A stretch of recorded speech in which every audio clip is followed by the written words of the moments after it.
mga ka-safety, this is Cherry.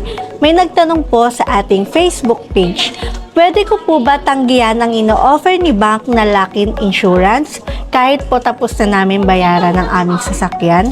Ang sagot dyan mga ka-safety is yes po. Pwede po natin yung tanggihan. Kung gusto nyo po mga ka-safety na meron po tayong option, pwede po tayong humanap ng other insurance company like tulad po ni Vanguard. If ever po na gusto nyo po yung mga coverage na meron po dito kay Vanguard Insurance, pwede nyo po yan i-avail mga ka-safety. And also mga ka-safety, nasa inyo na rin po yung decision if gusto nyo pong i-go yung ino-offer po sa atin ni Bangko na lock-in insurance. So ayun mga ka-safety, sana nakatulong ang tips na ito sa inyo. Dahil dito sa Uni Vanguard, live without limits.